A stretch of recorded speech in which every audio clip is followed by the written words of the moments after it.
네.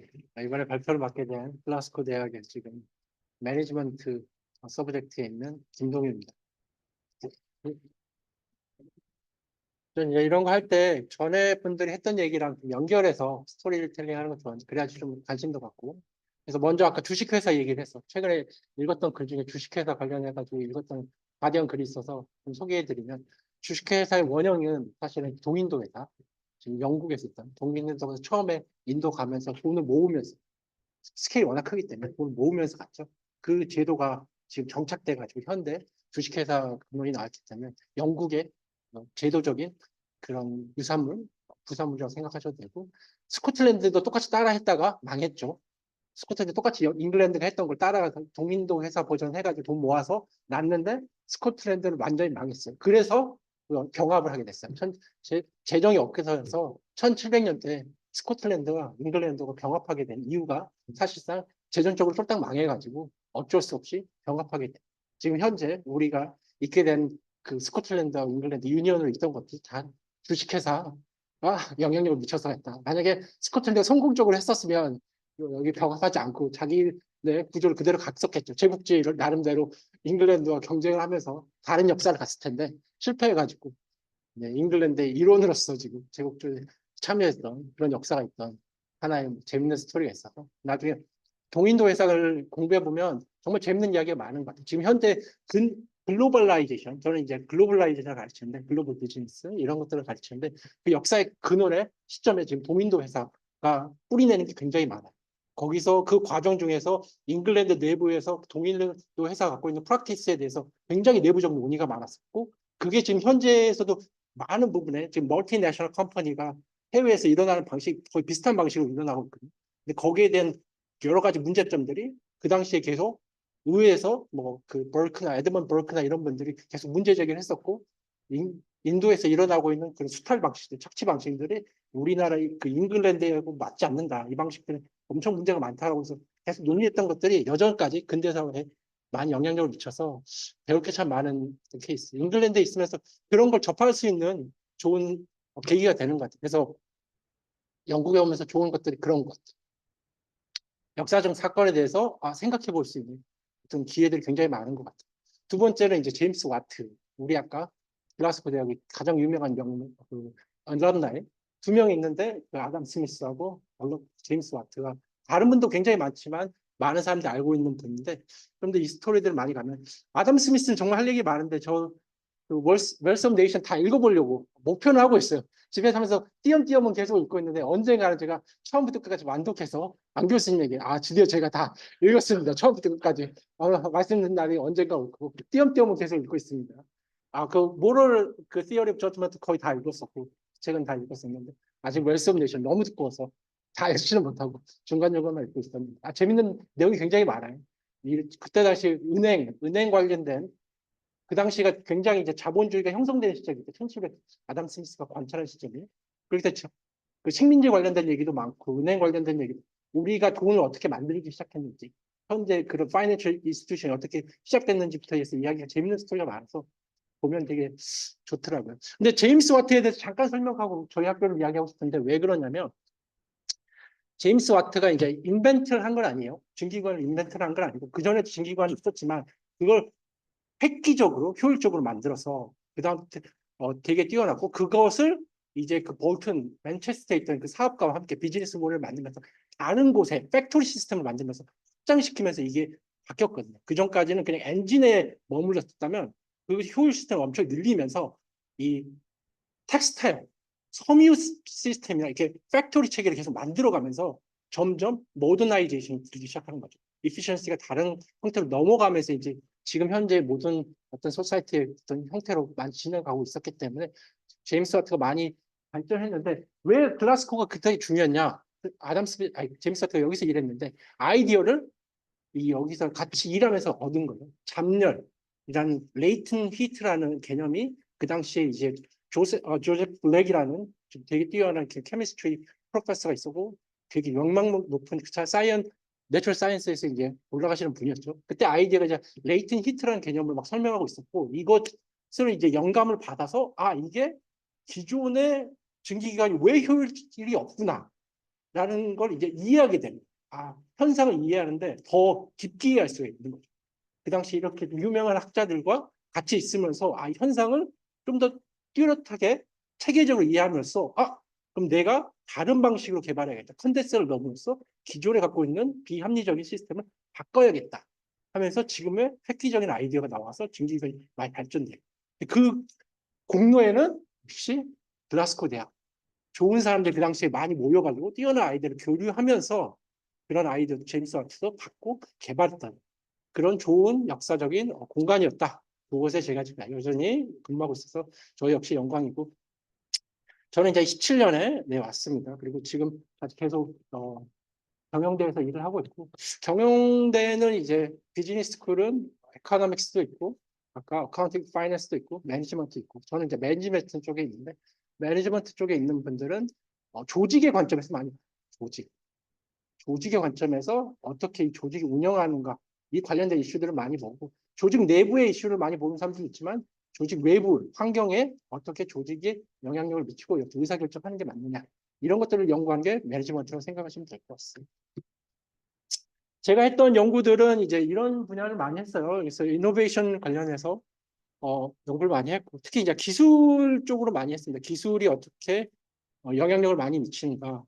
그다음에 뭐 인포메이션 매니지먼트, 뭐 디지털 테크놀로지 관련된 이런 연구들, 그다음에 이런 폴리시, 그다음에 뭐 시스템 시어리 이거 최근에 이제 논문을 쓴 건데 기본적으로 제 연구는 이렇게 스탠다드란 테크놀로지 스탠다드가 갖고 있는 여러 가지 영향력 이 부분을 연구를 많이 했습니다. 그래서 간단하게 이제 첫 번째 이제 키 퍼블리케이션을 보면은 리서치 폴리시라는 이노베이션 쪽에서 탑 저널인데 여기서 했던 거는 뭐였냐면 이제 스탠다드가 어떻게 기존의 트래젝토리 여러 가지 기술의 트래젝토리 영향력을 미치는가를 보고 있는데 어떤 얘기들이 기존까지 많이 나왔었냐면 스탠다드 이런 표준이 이런 디지털 컨버전스에 굉장히 중요한 역할을 한다.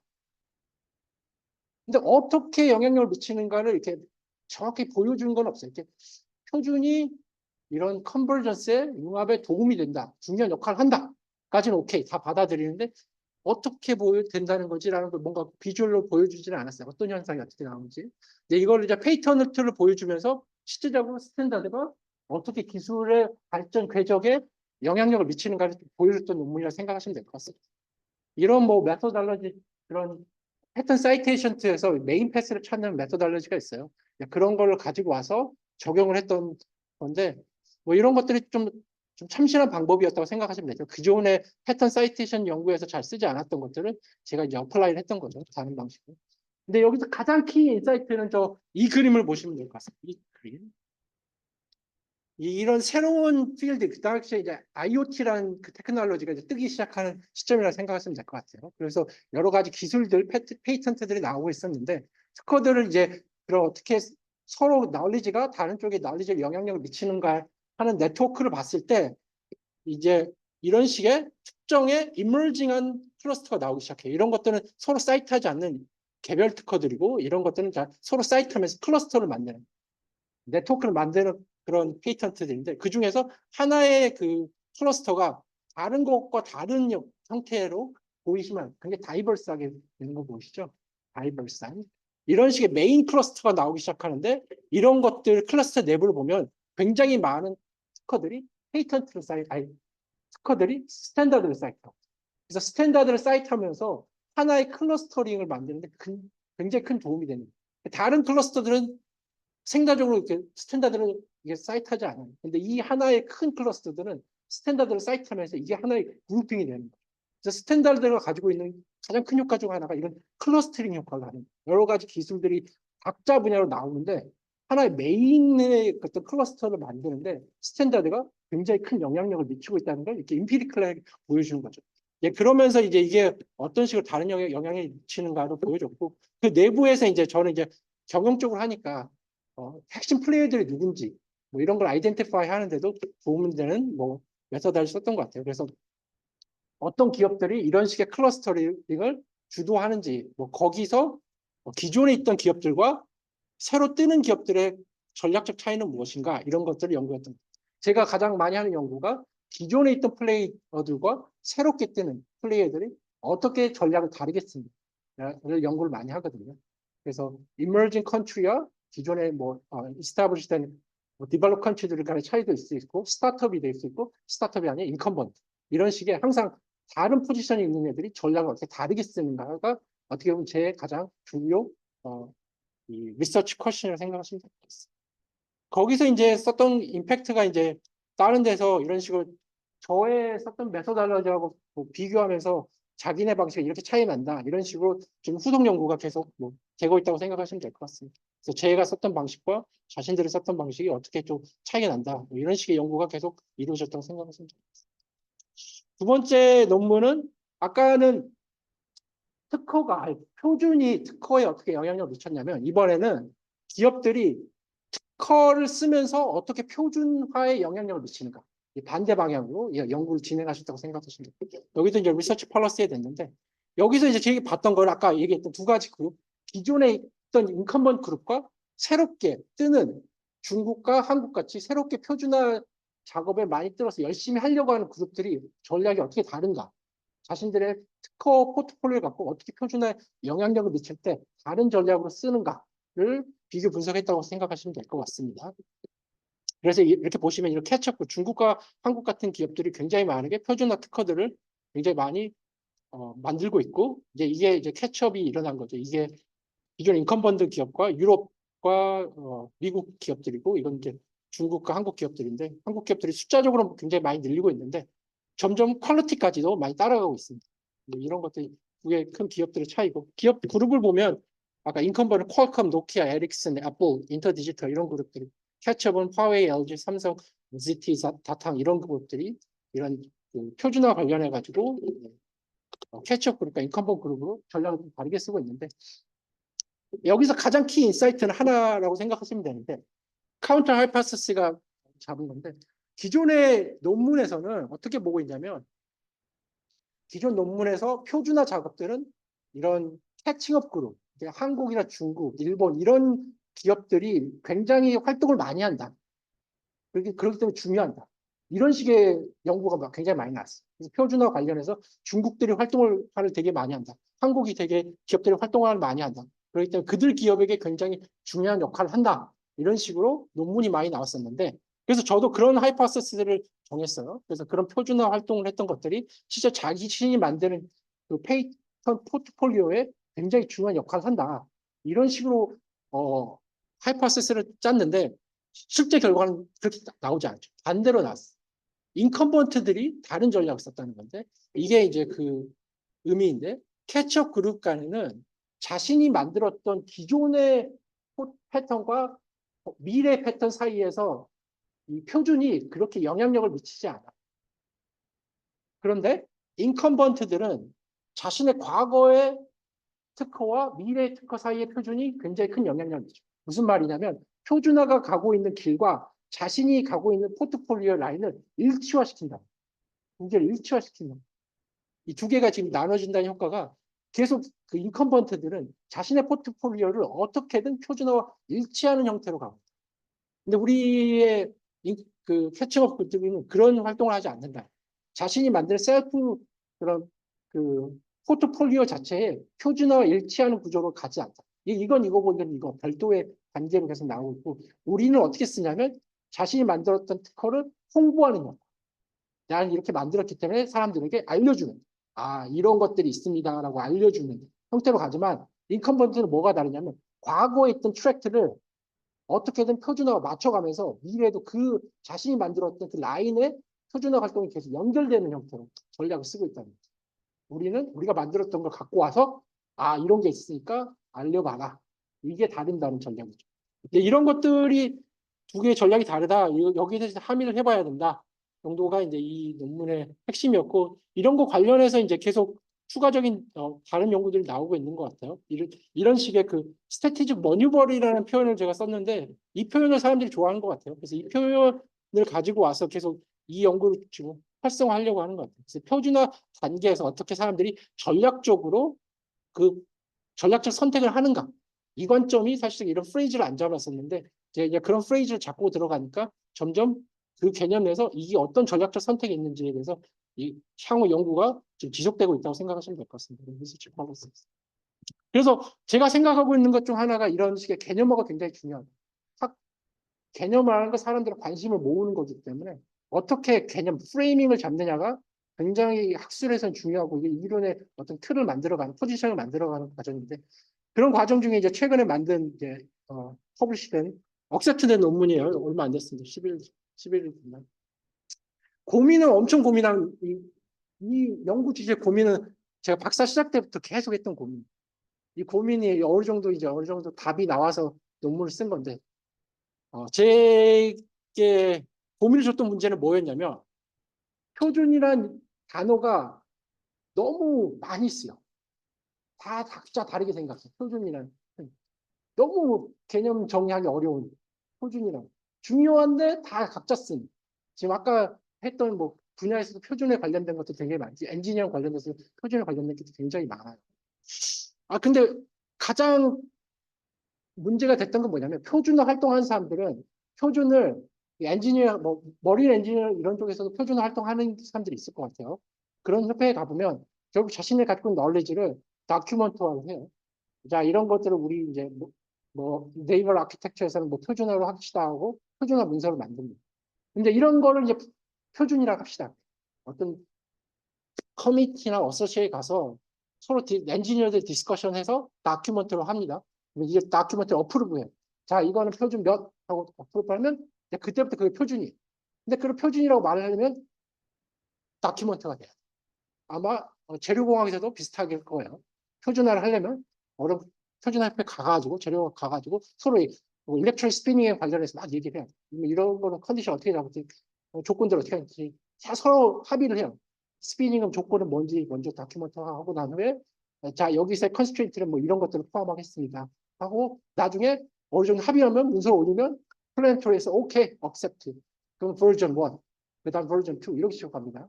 다큐멘터 했던 걸 표준이라고 얘기해요. 그런데 실제적으로 현 상황에서는 표준은 더 넓게 써요. 이건 다큐멘트만 얘기하는 게 아니라 컴퓨터 시스템, 윈도우스, 오퍼레이팅 시스템 표준이라고 써요. IBM 표준, 윈도우스 표준. 근데 사실은 우리가 표준 연구의 시작점은 거기서부터 나왔거든요. 사람들이 경제학자들이 표준에 관심 갖는 시작점은 바로 윈도우스라는 그 인텔이 이 모든 시장을 잡아먹기 시작합니다. 네트워크 이펙트라는 거 하면서 실제적으로 여기로부터 모든 것들이 다 이렇게 모아지는 이 현상들을 보면서 이게 새로운 경제 시스템을 만들어간다. 기존에는 이 스케일링 이코노미에서 많으면 많을수록 이 커스트가 올라가는 구조였는데 이런 플랫폼 이코노미에서는 많으면 많을수록 가치가 상승되는 효과가 납니다. 네트워크. 근데 기존과 다른 모노폴리 현상이 일어나면서 이거는 되게 중요한 이슈다 하면서 이걸 표준의 효과라고 봤어요. 표준이 일어나면서 연결하면서 새로운 가치들이 엑스포넨셜리 일어나는 그 시작점을 갖고 왔는데 이제 그때 이제 표준 활동하는 사람들이 그것도 표준이다 하는데 표준 활동하는 사람들은 문서로만 얘기해요. 그래서 이제 시장에서 표준 얘기하면서 시장 표준이라고 얘기하다가 어느 순간 시장 표준 말고 우리는 플랫폼 얘기할 거야. 플랫폼 얘기하고 기존에는 시장 플랫폼 표준을 나오는 디자인이라고 해서 어떤 진화의 관점에서 특정한 디자인이 선택됐다. 그래서 나미넌 디자인이라는 표현도 굉장히 학술에서 많이 쓰다가 나미넌 디자인, 플랫폼, 여기는 문서 표준. 뭐 이렇게 각자 쓰이고 있어요. 근데 이 각자의 데피니션이 서로가 맞지 않아요. 이 문서 쪽에서 말하는 표준 문서의 데피니션은 이런 다미넌 디자인이나 플랫폼과 맞지 않고 플랫폼에서 얘기하는 것들은 이거하고 맞지 않아. 내가 보는 입장은 세 개 다 표준의 성격을 다 갖고 있는데 각자 정의할 때 표준은 각자로 얘기하는 거죠. 그게 저한테는 퀘스천 마크였어요. 그럼 이 세 개가 갖고 있는 공통점은 도대체 뭘까?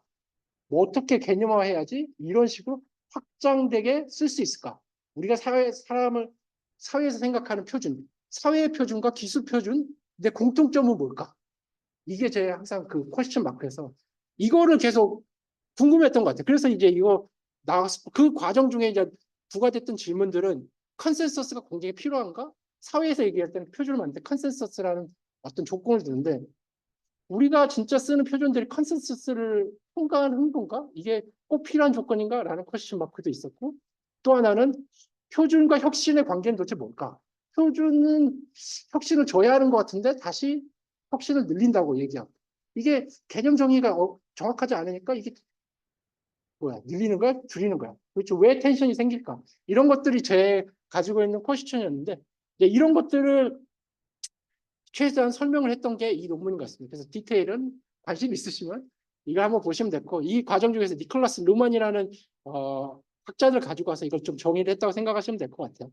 여기서 가장 제가 생각할 때 뭐 두 가지 정도 보시면 되는데, 듀얼러티하고 이중성과 상대성, 그래서 어떤 복잡성을 줄인 것과 복잡성을 늘린 것들이 동시에 일어나기 때문에 어떤 이런 이노베이션과 스탠다드의 텐션이 있다. 그리고 또 하나는 컴패러빌리티, 기존 시스템과 연결하는 것과 새로운 것을 만들려는 너버티 사이에서 텐션이 생겨나기 때문에 이 두 가지의 어떤 소스에서 계속 우리가 이런 텐션이 일어나고, 정의를 할 때는 저는 이제 구별 동작으로 이 정의를 하려고 해요. 그래서 어떤 하나의 물건을, 오브젝트를 가지고 와서 정의를 하려고 하는 게 아니라 사람들이 인식하는 그 폼이 있거든요. 이 폼, 이걸 스탠다드라고 구별하는 그 구별 동작, 이거를 가지고 이제 정의를 하면서 이게 다미넌 디자인이라고 구별할 수 있는 그 폼이 있고, 플랫폼이라고 우리가 뭉뚱그려서 구별할 수 있는 폼이 있고, 표준, 어떤 표준이라고 뭐 어, 이런 뭐 일렉트릭 스피닝과 관련된 어떤 표준이라고 말할 수 있는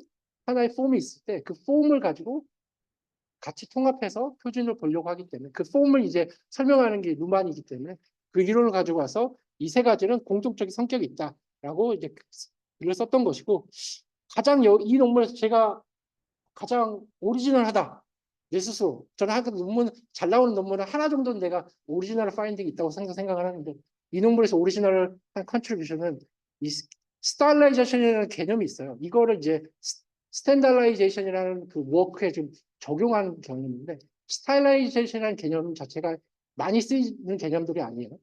이 스탠다라이제이션을 당연히 쓰지도 않죠.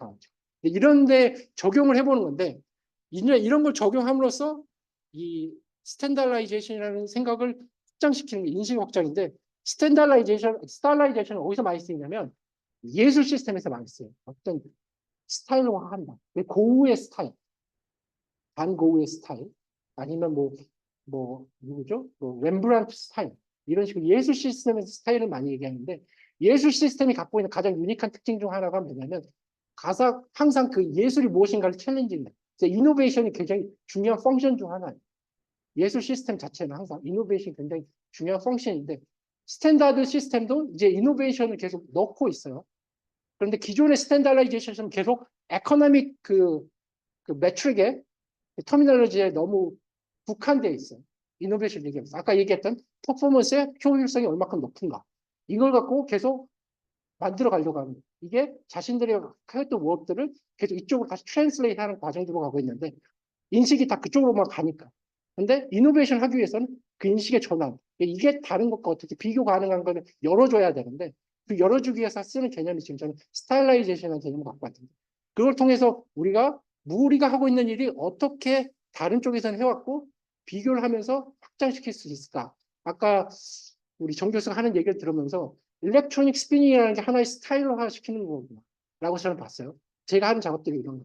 이걸 스타일화 한다는 거죠. 그 스타일화 했을 때 무엇을 동일하게 만들어가고 무엇을 다르게 만들어가는가. 내가. 그리고 이 스타일이 피리어다이제이션. 이 한때 피리어에서는 어느 정도는 응축화되지만 시간이 내려가면서 다른 스타일이 어떻게 펑셔널 이퀄을 하면서 챌린징 하면서 이게 변화해 가는가.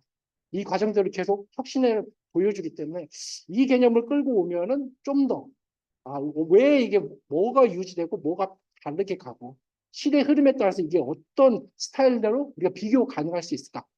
이런 데 확장 가능성이 있다고 생각해서 이 개념을 끌고 왔고, 이게 저 나름대로 독창적이었다고 생각하고 있습니다. 네, 이상으로 제 연구를 발표를 마치도록 하겠습니다. 감사합니다. 또 관심 있으면 또 나중에